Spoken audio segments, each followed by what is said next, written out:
This is Pet Life Radio. Let's talk pets. Welcome to Animal Rights on Pet Life Radio. This is your host, Tim Link, and I'm so glad you're joining us today. Super excited to have a good friend, good buddy back on the show. You know her as the New York Times bestselling author of Terms of Endearment. It's author Donna Andrews. We're going to talk to Donna a little bit about her latest book, The Falcon Always Wings Twice. And it's part of the Meg Langslow's mystery series. So we'll get all the tidbits, all the scoop without giving away the whole story. So it's going to be a great, entertaining show with one of the best out there. So everybody hang tight. We'll come back right after this commercial break. You're listening to Animal Rights on Pet Life Radio. Looking for a dental treat that does more for your dog? Daily Dose is a 2-in-1 chew that pairs a daily dental scrub with powerful supplements to help with the biggest health concerns facing our dogs.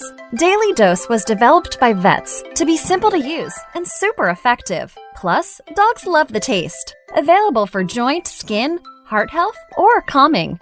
Daily Dose. Your pet's daily dose of awesome. Visit yourpetsdailydose.com to save $3 on your first bag with promo code PETLIFE. That's yourpetsdailydose.com. Let's Talk Pets on PetLifeRadio.com. Welcome back to Animal Rights on Pet Life Radio. Joining me now is New York Times bestselling author Donna Andrews. Donna, welcome back to the show. Thanks for having me back. Well, it's great. And I was so glad that I got your ping from the publicist saying, hey, Donna's got a new one out. You want her? I'm like, yes, when, now, let's do it. And the latest book's called The Falcon Always Wings Twice. Love it. Love the title. Yes. So tell us a little bit about this part of the long-running mystery series that you have, the Meg Langslow mystery series. So tell us a little bit about this book and how it fits into the series. Okay. Well, Meg is an ornamental blacksmith, but we don't see much blacksmithing normally in the books because normally she's out solving mysteries, usually when one of her friends or family members is endangered or suspected of something. She gets into it up to her eyeballs. But this time, and my editor loves blacksmithing, I think he may have even taken lessons at one point, so he was thrilled this time that I set the latest book at a Renaissance fair where my heroine Meg is doing some blacksmithing, which is kind of a lot of fun. I'm looking for ways to involve the blacksmithing more. And I always have to have a bird connection to the books.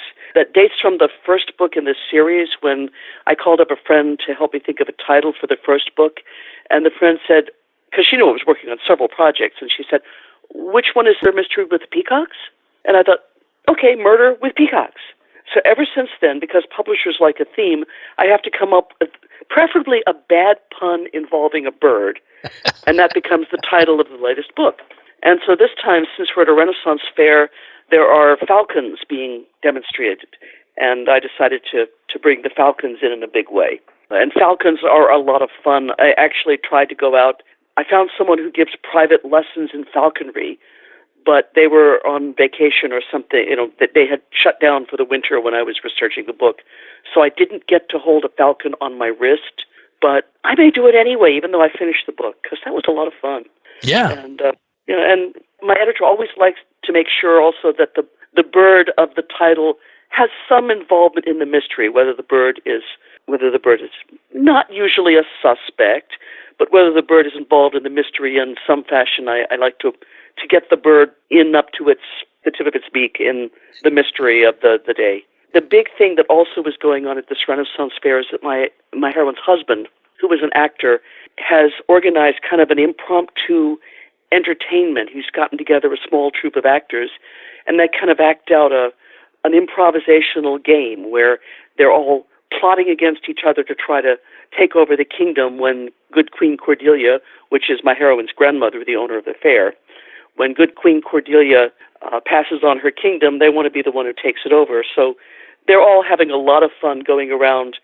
It's kind of like the cross between Game of Thrones and a soap opera to watch, and it's all entertainment for the fairgoers, just a little something. But of course, one of the actors, a really obnoxious person to have around, and I don't usually manage to dispatch my prey early in the book. It usually takes me a while to get around to the point where everyone's good and ready to see the victim knocked off. If you can't see who's going to get it coming, I haven't done my job properly.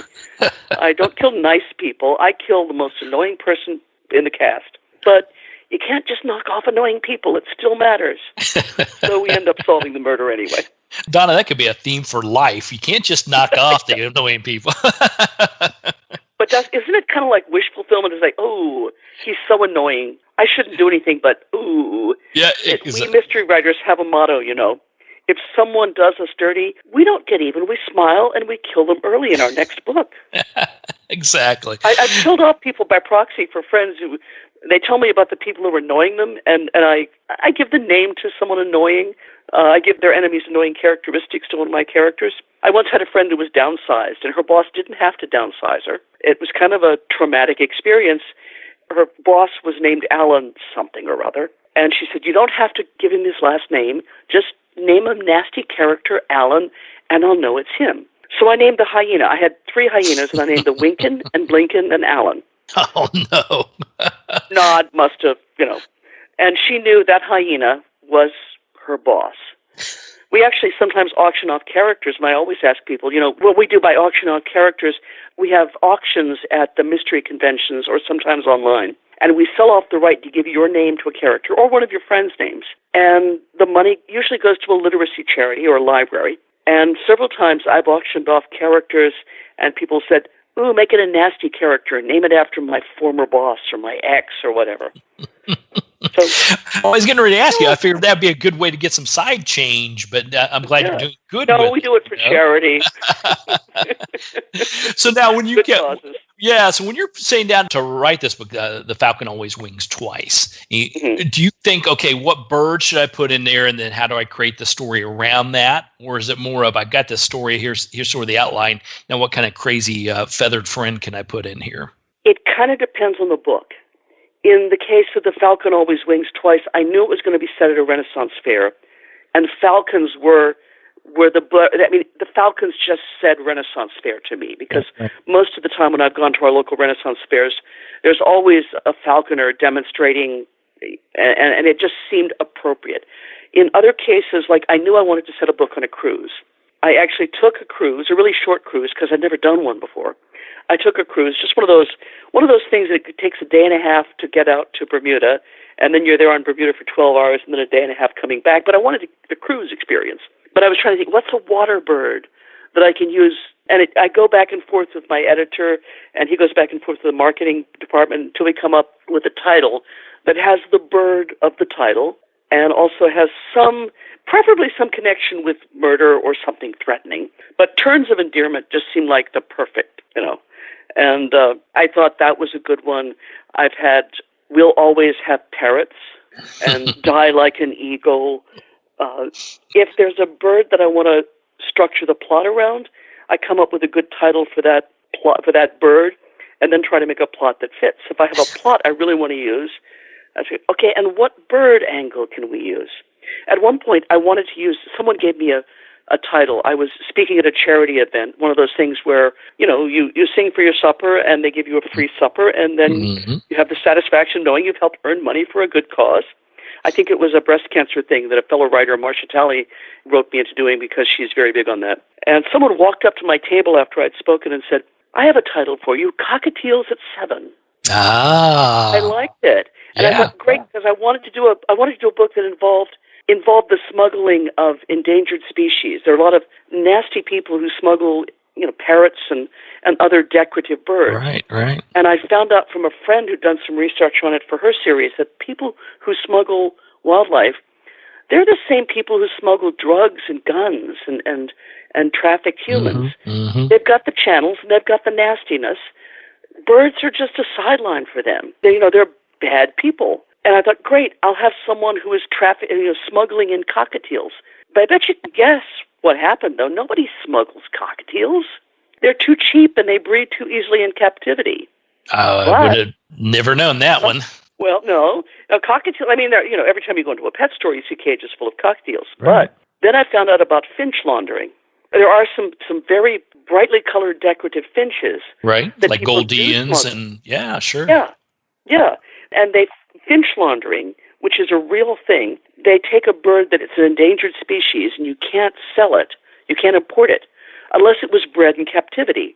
So they have fake papers that show that these birds were bred in captivity, only they really were smuggled in from the wild. That's finch laundering.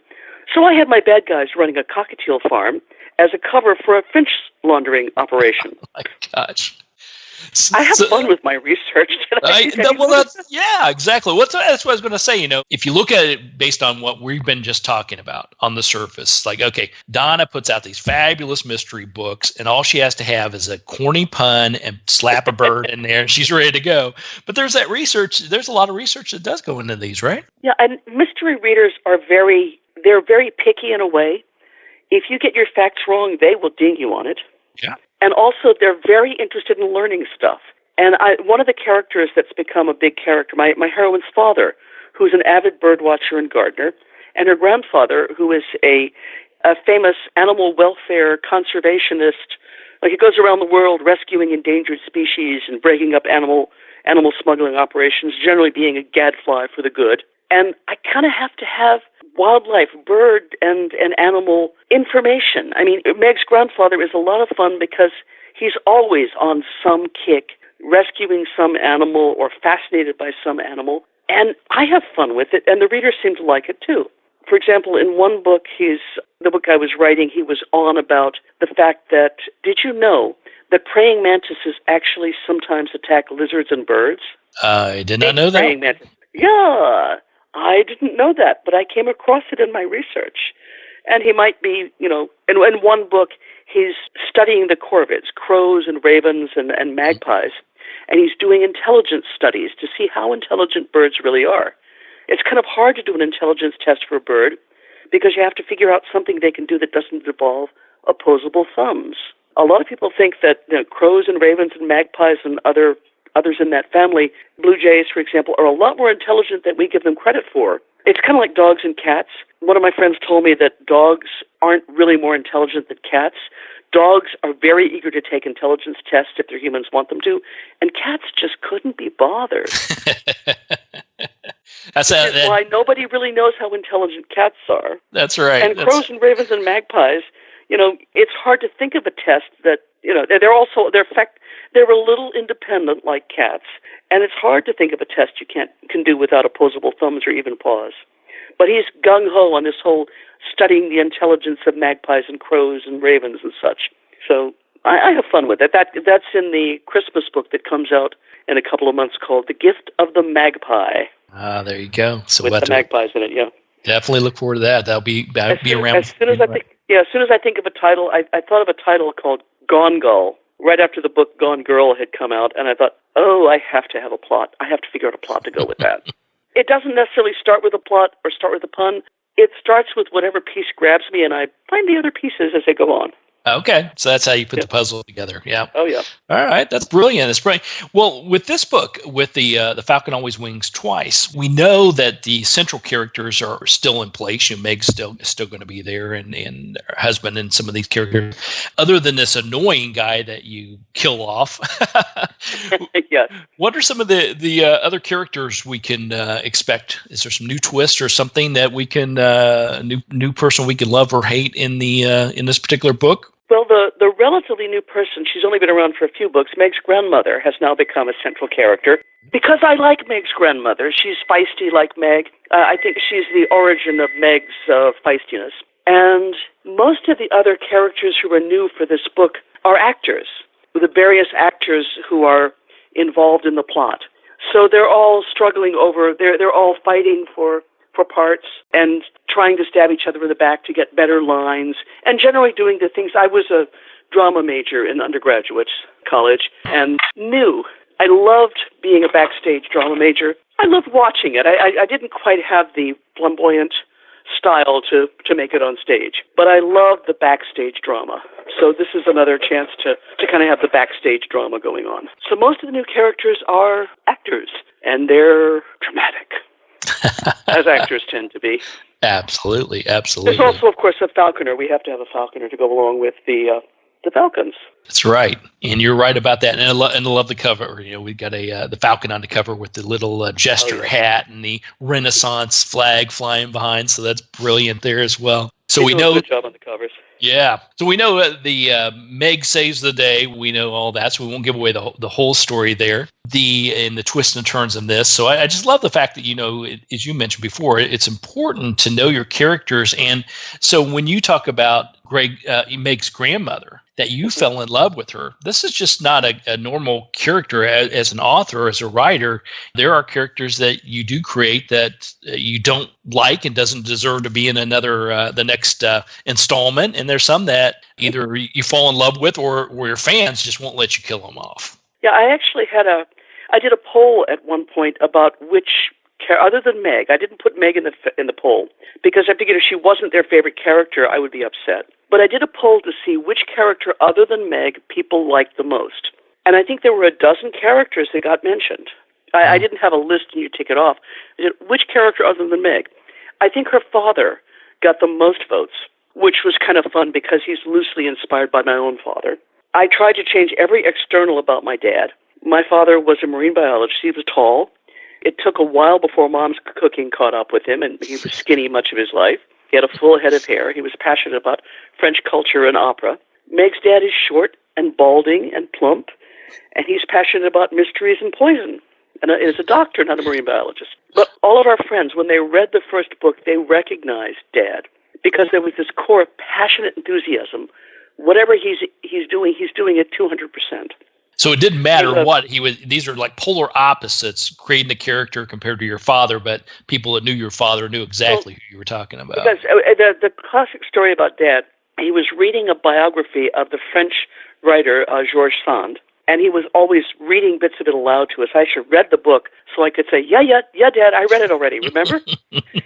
But at one time, we're having dinner, and we're talking about something about school or the neighborhood or family stuff, and there's a microsecond's pause in the conversation, and Dad says, so, speaking of Georges Sand, which of course we hadn't been, but something we said reminded him of something she had said or done. And when he's passionate about something, he goes all in, and Meg's dad is like that too. Meg's mother is not based on my mother. When my mom was alive, I kept having to say, if you really want, she'll give you an affidavit to that effect. It's not my mother.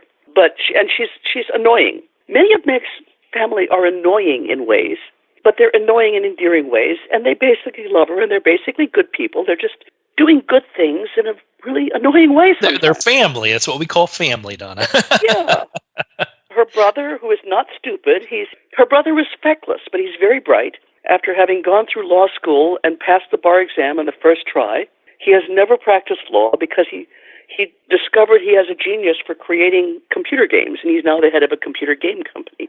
It's dangerous because I bring a character on stage, and then I want to keep them around. Her grandfather appeared in one of the books, and now he's become a big character.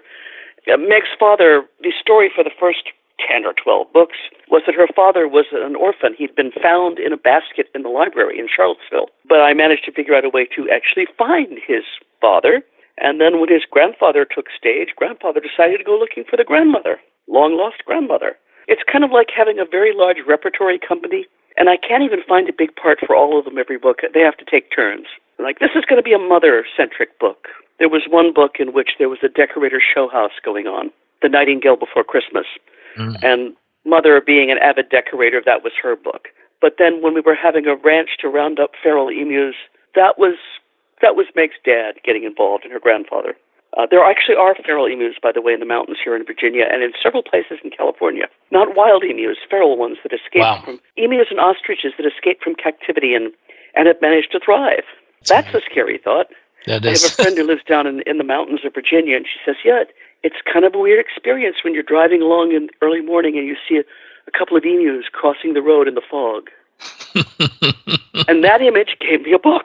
I was going to say, that's a perfect title for a book. Yeah. I ended up calling it The Good, the Bad, and the Emus. There you go. Gotta love it. Yeah. All right, we're going to take a quick commercial break. Then we'll come back with Donna Andrews and talk to her a little bit more about her latest book, The Falcon Always Wings Twice. And I also want to talk to you, Donna, about your writing and writing style. So everybody hang tight. We'll come back right after this commercial break. You're listening to Animal Rights on Pet Life Radio. Sit. Stay. We'll be right back after a short pause. Well, 4 to be exact. Pork Chop, his coat is very thick. He's an Akita, German Shepherd, Lab, Husky mix. Harold, the Border Collie Pit mix, has the most beautiful jet black coat. Stuart, my rat terrier, has fur now where he never had it before. DINOVITE.com. Dinovite will give them a beautiful, lustrous coat. It will make you smile. You get some Dinovite, how happy your dog will be. DINOVITE.com. Let's talk pets Let's talk pets on Pet Life Radio. Pet Life Radio. PetLifeRadio.com. Welcome back to Animal Rights on Pet Life Radio. Continue our conversation with New York Times bestselling author Donna Andrews. Now, Donna, when everybody picks up a copy of the book, The Falcon Always Wings Twice. Now, first of all, I had to make sure people realize this because I'm sure all your fans do, but this is the 27th mystery in the Meg Langslow series. Is that correct? I think so. I have to go look at a list I keep to number them. It's been going on for a long time, but I try to write each book so that if you haven't read the whole series, you can try the latest book. Right. And then if you like them, you've got more fun ahead of you. It's kind of like if you meet someone, when you meet someone, do you actually go into their entire history from the day they were born on the first meeting? No, you meet them, and if you like them, you spend more time with them, and eventually you learn more about their history. Yeah. I like to think that I'd like to try to write the books so people can do that. I myself tend to read books series in order, and then there's that, can't find the third book. This is driving me crazy. So I try to write it so that people aren't going to have that much of a problem if they don't want to go back and find the earlier books, or if there's one their library doesn't have. So Meg's life has changed a bit over the course of the books.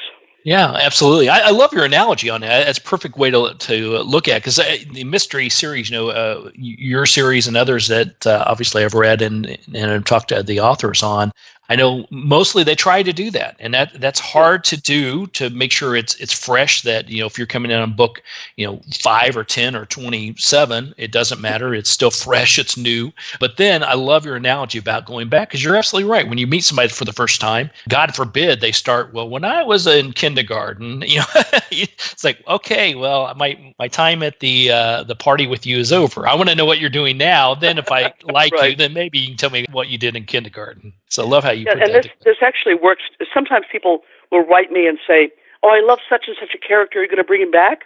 And I say, well, but he was a suspect. I can't exactly bring him back, or not for a while, or the people who haven't read that book and read the next book will know that he couldn't possibly have been the killer, because here he is in another book. That's it. And that's one of the questions I've got. You're building these characters, you fall in love with them, you've got to keep them sorted, because your fans are going to set you straight if you don't. You got 27 books and counting. We're going to continue on with the series as long as you're interested in Meg and the fans are interested in Meg. How do you, as a writer and author, keep that in order? I mean, is it a massive Excel spreadsheet, or is it you're so entwined with these various characters, even the small characters, that you know exactly who was a villain in the past and who you killed off and who's the hero and the heroine? I wish I had started, if I'd known I was going to be doing the series for this long, 20 years ago when I started, I would have started making what they call a series Bible that has all that information. But what I do is I keep a copy of the Word document of all the books in a folder on my desk, so that if wait a minute, didn't she have a cousin named that before? I should look that up. One of these days when I have some free time, I may go back and do a series Bible. But right now, I rely on my memory and going back and looking it up in previous books. That sometimes does me in. I remember one time I had Meg think in a book that Rob says something that shows he actually wasn't asleep in all of his classes in law school, her brother. And she thinks, well, it's pretty good for someone who never bothered to take the bar exam. And several readers commented that, oops, according to a previous book, and they could cite it, he had passed the bar exam. So I was stuck. I had made a mistake. and I managed to figure out a way to make it right. In another book, Rob again says something that shows he was awake during his criminal procedures class, and Meg says, well, I guess that law school education was worth it after all. And he turns to her and says, yeah, I wish you'd stop telling people that I flunked the bar exam. At which point she says, no, I've never told people you flunked the bar exam. I did tell people I thought maybe you lied about taking it because since you knew once you graduated you never wanted to practice law, why bother taking the bar exam? That's what I'd do if I never wanted to practice law. I'd say, oh, yeah, I passed, and then move on with my life. And he looks at her and says, you know, when you put it that way, it almost sounds like a compliment. So you got to do the old, that's right, you got to do the old crawdad, back out of that, but you had to put something out there. So I love that. Yeah, because that's why I've always thought. I hope you obviously have a backup drive for that Word document. Maybe print it out because you never know what's going to happen there. But that's the exciting thing. People think, well, I've had various fans talk about various mystery series. And, it's not a matter of just finding one or two good characters and letting it ride for as long as you can. I mean, you have to stay on top of it. You have to be fresh about it. You got to introduce some new and exciting characters. And like I said before, not kill off the ones that you got to be careful there, too. You can't kill off somebody you think, nobody likes him anyway, and then somebody has an uproar about it. Well, I think one of the things that helps keep the series fresh for me writing it, and I hope for people reading it, is that Meg's friends and family are usually up to some new thing that has seized them all, either individually or collectively. I like to think of it in terms of the books work well when I've got people who are involved in something that's kind of like a cult, by which I don't mean a religious cult, but a group of people doing something that they're passionate about that looks a little strange to the outside world, like growing and showing roses, or participating in a Renaissance fair, or a giant yard sale, anything that the characters get really, really fired up about, and so that there's humor in their passionate enthusiasm, but also they're going to come into conflict, and some of them will tick off others and want to kill those others. I also like to say I test drive all my suspects. I live in horror, but I live aware of the fact that my editor could come back and say, wow, I really like the book, but I don't really like who you had be the killer. I don't buy that person as the killer. Can you make someone else the killer? And so I usually, when I'm creating my cast of suspects, first I start with a situation. Like in this one, Meg is at a Renaissance fair, and then I start to figure out what kind of people are going to be there, and what are the lines of tension and conflict between them. I try to figure out, okay, if so-and-so were the killer, what would their motive be? How would they have done it? I try to figure it out so that if my editor says, pick someone else, I'm not going to be up a creek. And also, if I can't convince myself that so-and-so could be the killer, how am I going to convince you, the reader, that they're a plausible suspect? So I try to make sure that any one of them, I could pull them forward and say, okay, but he did it, which is kind of fun. Yeah. And makes for a lot more juggling. And they're humorous books, so their motives are not morbid and passionate and deep. Right.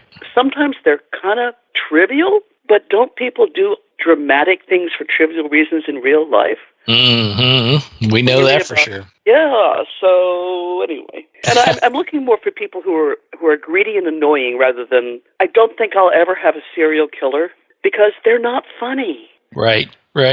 Greedy and annoying. Well, you should have a cast of millions to choose from. Oh, yeah. So, Donna, when everybody picks up a copy of The Falcon Always Wings Twice, and they take a read through it and love it as usual in the series, what is your goal? What do you hope they walk away with from either this book or just the series in general? I think there are two things I want to accomplish. One is I want them to have fun. I've always said, if you figure out who done it early, but you still had a good time along the way, I've still done my job. Right. Just because I didn't fool you didn't mean I didn't do my job. And the other thing is that I like to think of the town in which my books take place, the small fictitious Virginia town of Caerphilly. It's a nice place to live.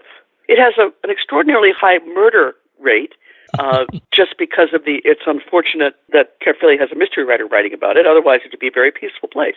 But it's a place that a lot of my readers tell me, especially when they're going through tough times, either the world is having tough times or they're going through personal tough times, it's a nice place to escape to. Most of the people, with the exception of the odd killer, are nice people who do things for kind of heartwarming reasons. So I hope people, in addition to having fun with the mystery, that they enjoy going back and hanging out with Meg's friends and family in that town, which is, a nicer place to be than some of the places we spend our time. There you go. Yeah. I think those are two goals you've definitely accomplished, and I think they're very worthy goals. So big kudos to you. Yeah. All right. Well, listen, we're going to come to the end of the show today. And Donna, thanks for coming on the show again. Congratulations on continuing the great series. I'm looking forward to everybody go out and pick up a copy. The latest is The Falcon Always Wings Twice. And if you're a fan, you probably already got it on your list or in your hot little hands ready to go. If it's the first time, read this one and then go back and it'll be a nice little scavenger hunt to dig up all 27 of them and read through them. I like that. That'd be good for me. Well, they are all available electronically, and I'm very happy they're all finally available in audio. Yeah, there are a lot of people, especially if they're commuting or you have a lot of. Whenever I'm doing housework, I'm doing a lot more housework nowadays that audiobooks are in my life. Yeah. Sometimes it shows. Well, I think we're all staying indoors a little bit more, and that's a great way to do it. I love the audiobooks, and I just love the fact also that thanks for bringing that up because, can you reflect back to, I don't know how many years ago it's been, a handful of years ago when they said print books were going to be a thing of the past and audiobooks, forget those. Who would want those? Well, guess what?